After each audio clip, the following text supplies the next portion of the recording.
capítulo de número 8 e o verso de número 10. Diz assim a palavra do Senhor: E endireitando-se Jesus, e não vendo a ninguém, mas que a mulher, disse-lhe: Mulher, onde estão aqueles teus acusadores? Ninguém te condenou? E ela disse: Ninguém, Senhor. E ele disse-lhe: Nem eu também te condeno. Vai-te e não peques mais. Glória a Jesus.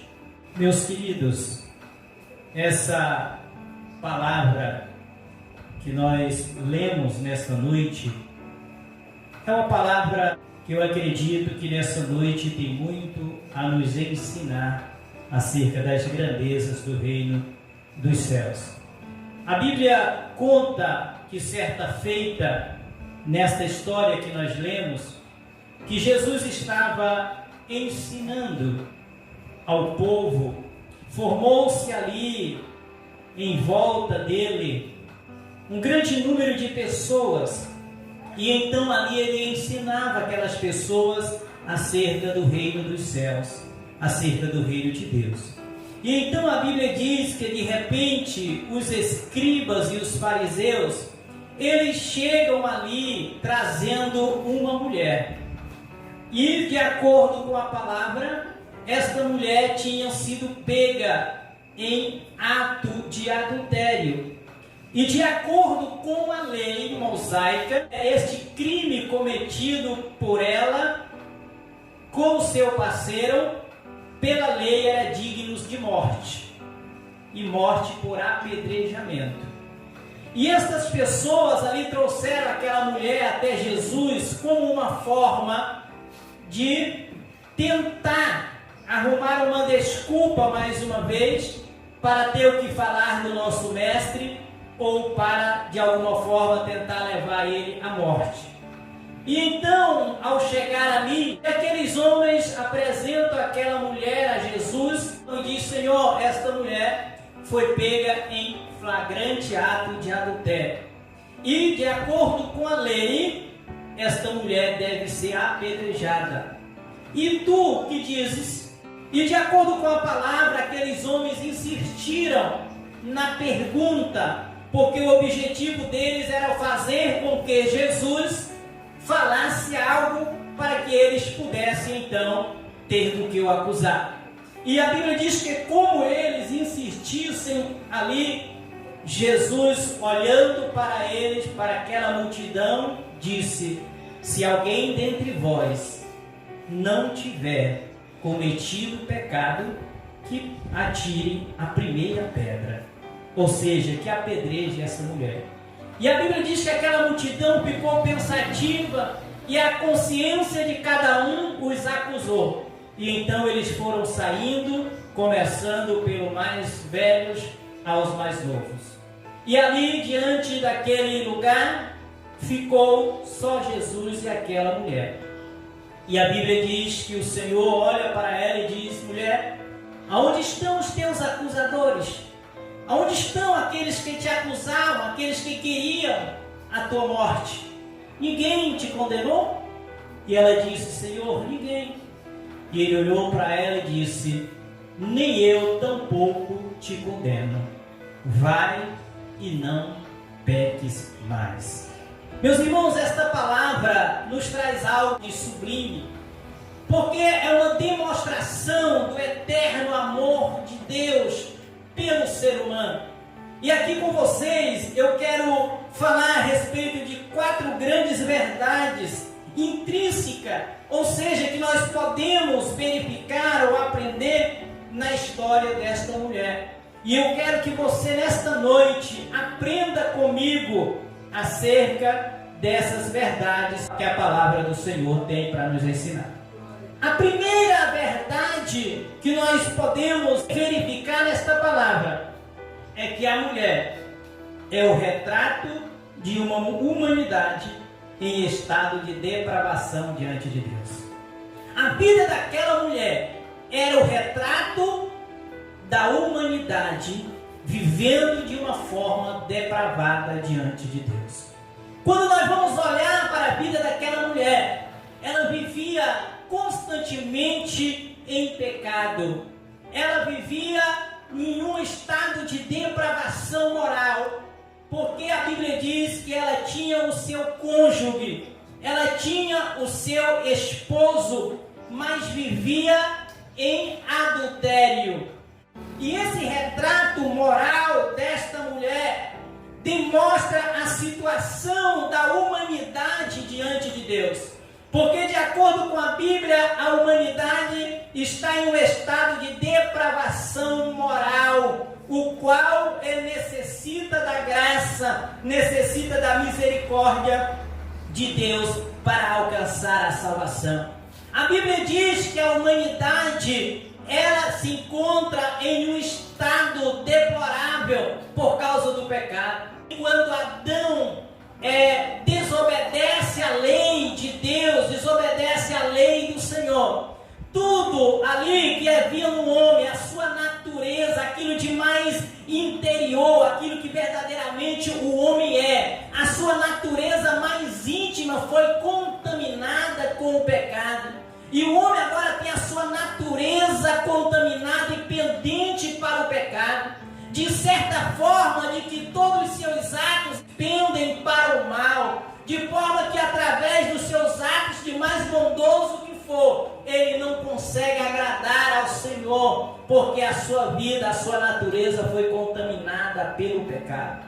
E então a Bíblia diz que como Adão e Eva eram os primeiros homens desta terra, e todos os demais nasceram a partir deles, os que nasceram já com a natureza pecaminosa. É por isso que o homem necessita de Deus, porque o homem ao nascer, o ser humano ao nascer, ele já nasce condenado pelo pecado.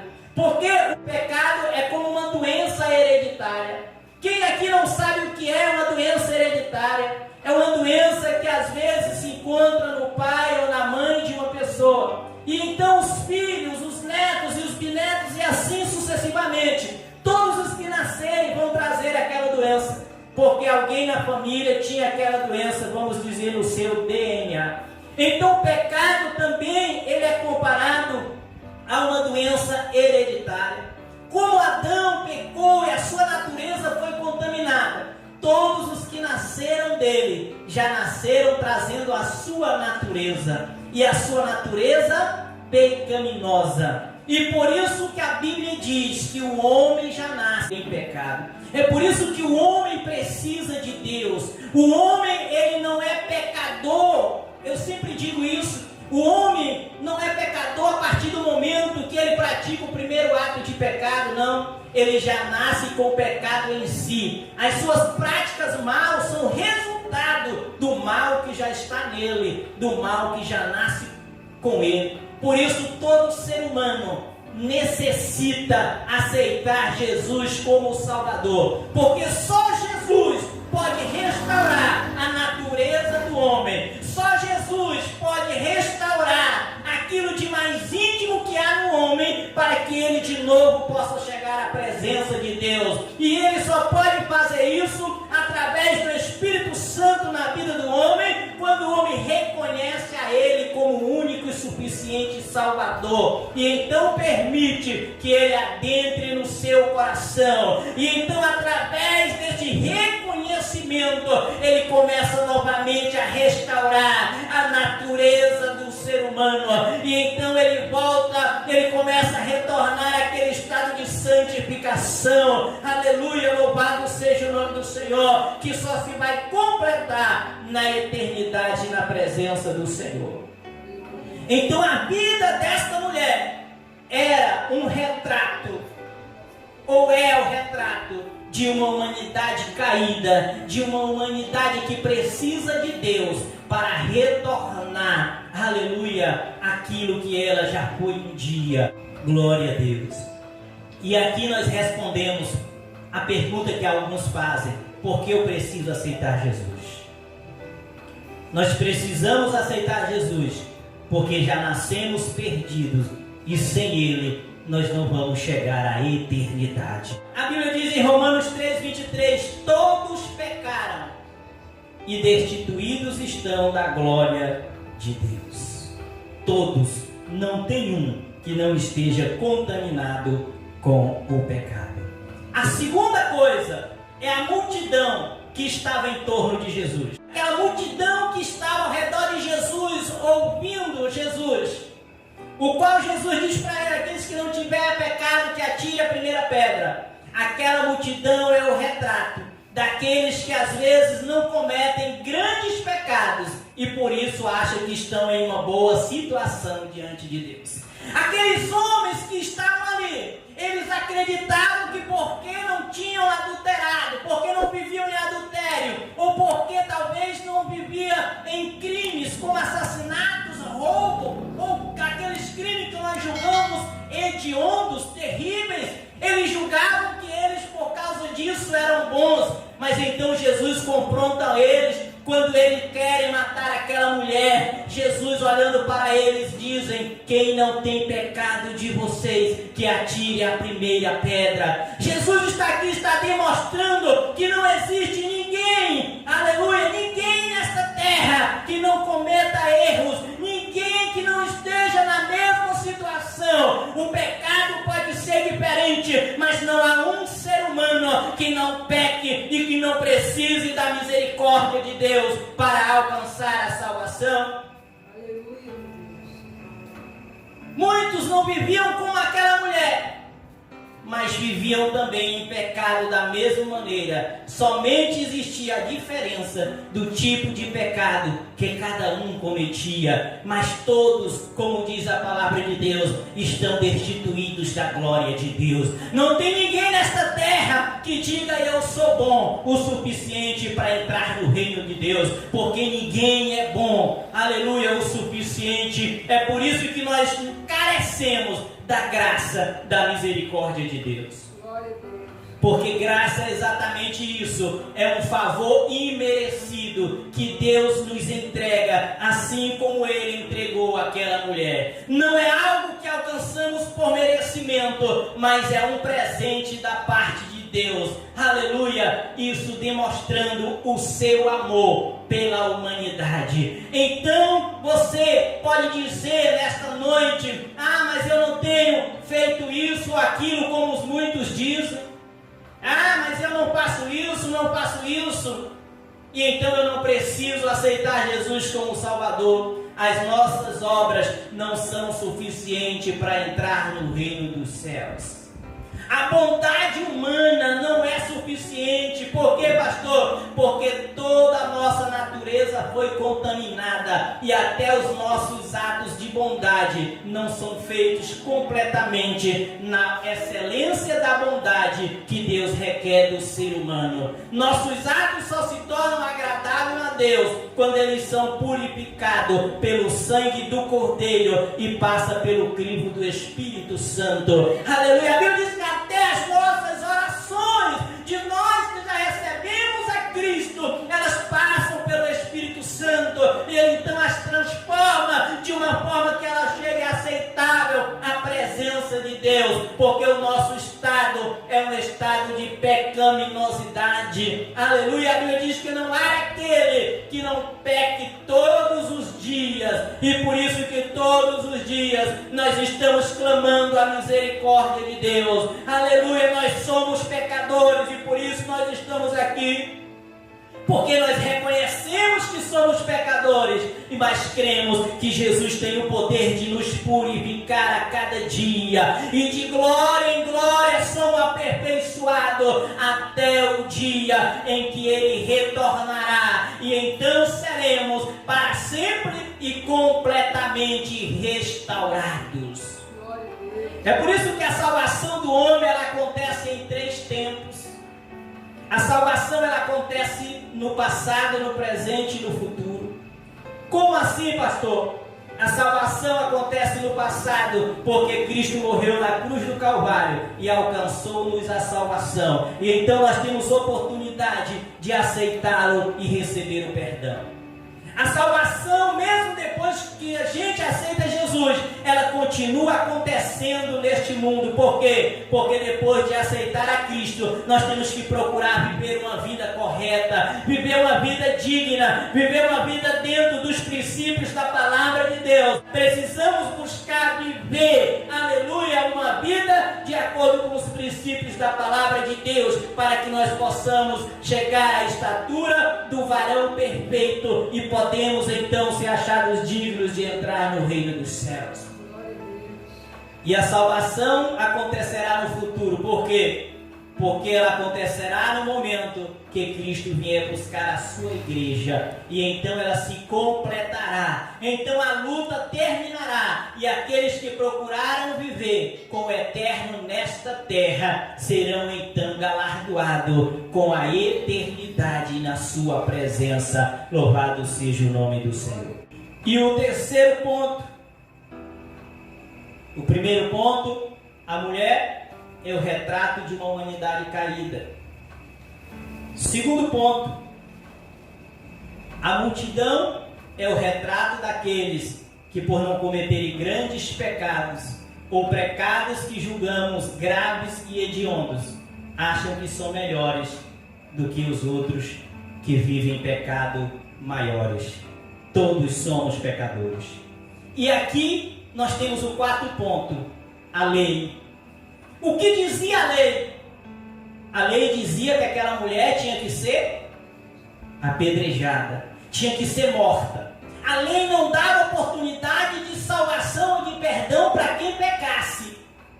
Aquele que errasse teria que ter a execução. Então, a lei, meus amados irmãos, é o retrato da sentença que recaiu sobre a humanidade por causa do pecado. Vou repetir para você gravar.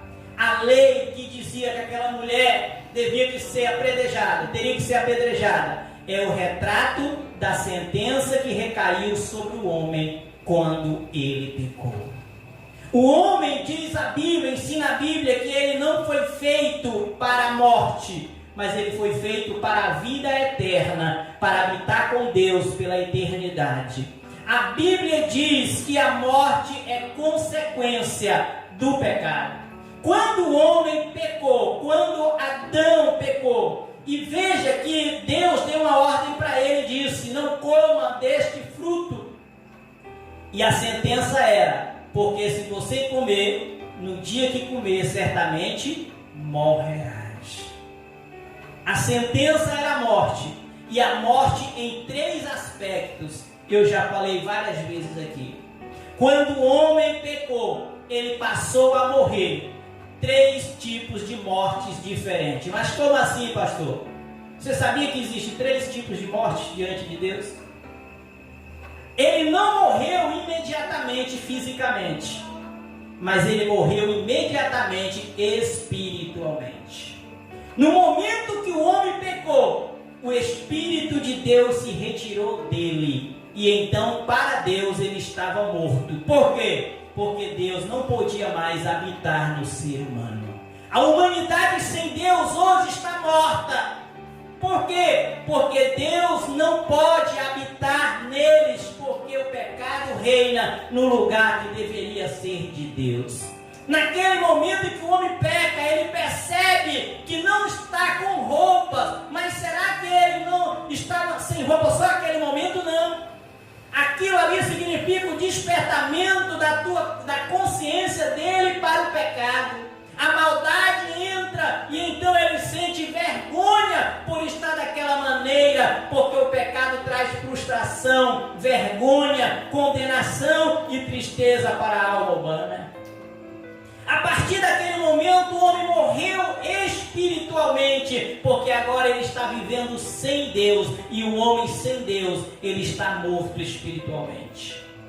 A segunda morte que o homem passou a morrer foi a morte física, a separação entre corpo, alma e espírito, a morte física.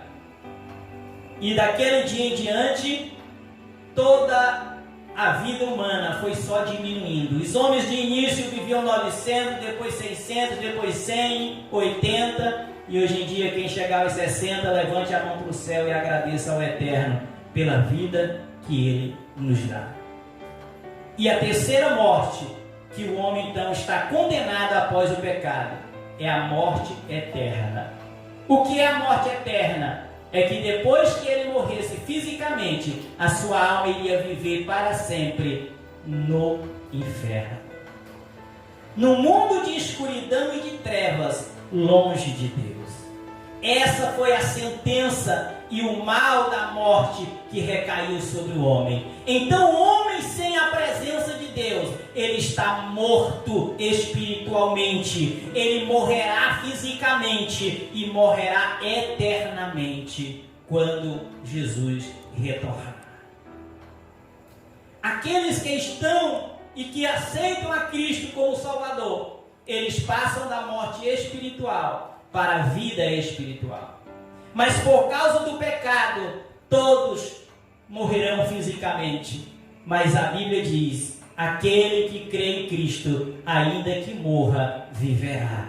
Ele estará na eternidade, no dia da ressurreição. Louvado seja o nome do Senhor. Então, a lei é o retrato da sentença de morte que recaiu sobre o homem quando ele pecou. Nós ainda temos um último ponto, e este último ponto é a demonstração do amor de Deus pela humanidade caída, pela humanidade que se perdeu. E este último ponto nós podemos ver no versículo de número 7, quando Jesus, ali com aquela mulher, diz para aqueles homens: quem não tiver pecado, apedreje essa mulher.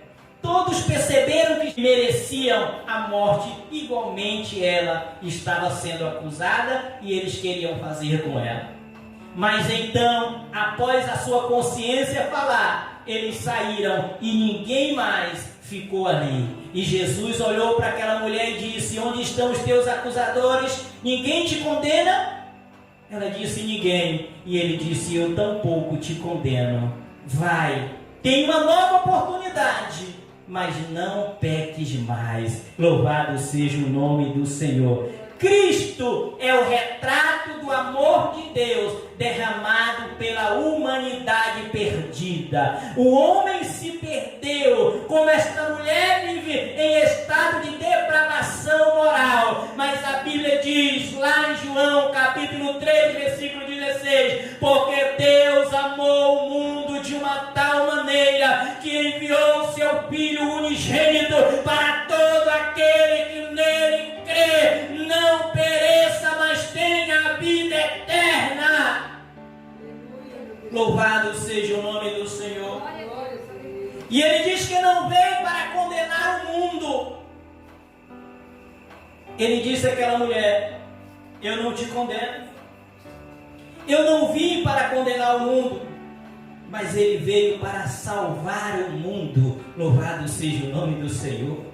Deus enviou seu Filho para salvar a humanidade. Por isso ele morreu lá naquela cruz do Calvário, para tomar o nosso lugar de morte. Nós teríamos que morrer pelos nossos pecados, mas então Cristo, como Cordeiro Pascual, como Cordeiro que era levado ao sacrifício, um animalzinho inocente que não tinha pecado, ali representava o Cristo, aquele que desceria do céu, tomaria os nossos pecados, que nunca havia pecado, mas diz a palavra, ele carregou o pecado de todos nós, e a sentença de morte que estaria sobre mim, que estaria sobre você e sobre toda a humanidade, ele levou sobre si, e então subiu ao Calvário sem reclamar. Diz o profeta Isaías: como o cordeiro foi levado ao matadouro, e como ovelha muda diante dos seus tosquiadores, ele não abriu a sua boca,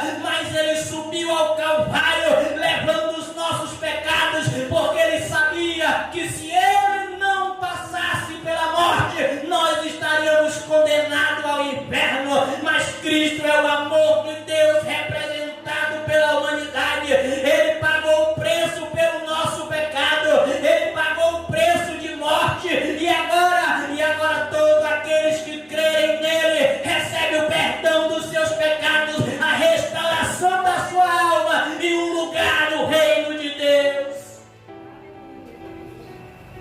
Ele é o retrato do amor de Deus. Ele não veio para condenar o mundo. Jesus não condena. João 3, verso 17 diz assim: porque Deus enviou seu Filho ao mundo não para condenar o mundo, mas para que o mundo fosse salvo por ele. Quem nele crê não é condenado, mas quem não crê já está condenado, porque não crê no nome do unigênito Filho de Deus. Jesus não veio para condenar ninguém. O homem é que se condena quando rejeita o Cristo, Salvador da humanidade. O homem, quando rejeita o Salvador e aceita continuar no pecado, ele está se condenando a si mesmo a uma morte eterna, a uma vida eterna longe de Deus. Por quê, pastor? Porque só Jesus pagou o preço pelos nossos pecados. Nós não teríamos condições, porque nós teríamos que morrer. Como seríamos salvos? Deus resolveu a situação, enviou o seu Filho para morrer por nós, e essa é a maior demonstração de amor. Ele não enviou um anjo, ele não enviou um ser qualquer criado por ele. Ele próprio se encarnou no Cristo e veio nascer como homem, para passar as nossas dores e ser digno de nos representar na cruz do Calvário. Quando Jesus morre ali, Ele está nos substituindo. A nossa morte foi a sua morte. Mas eu quero te contar um segredo. A sua vida é a nossa vida. Louvado seja o nome do Senhor. Aqueles que nele crê, ainda que morra, viverá, diz a palavra de Deus. Aquele que nele crê não morrerá eternamente. Esse é o segredo da vida eterna. É Cristo Jesus nosso Senhor. Sem Ele o homem está perdido. O homem pode fazer boas obras, o homem pode viver uma boa conduta, mas ele continuará perdido, porque o pecado o contaminou, e sem o Cristo da cruz ele não conseguirá a purificação, porque a purificação dos pecados é feito com sangue, e somente o sangue do Cordeiro pode purificar pecado. E o Cordeiro de Deus que tira o pecado do mundo é Jesus Cristo, aquele que morreu na cruz do Calvário pela vida do homem. Essa é a verdade que temos que pregar a cada dia. Cristo é a salvação, Cristo é a vida eterna, Cristo é a solução. O homem costuma dizer que não tem solução para a morte. Eu digo que a solução mais fácil está na solução para a morte. Por quê? Porque a solução para a morte é Cristo. Louvado seja o nome do Senhor. Porque aquele que está em Cristo, diz a palavra, ainda que ele morra fisicamente, ele será ressuscitado para viver a eternidade lá na glória. Amém, meus amados? Que Deus em Cristo nos abençoe. I never made it, but I know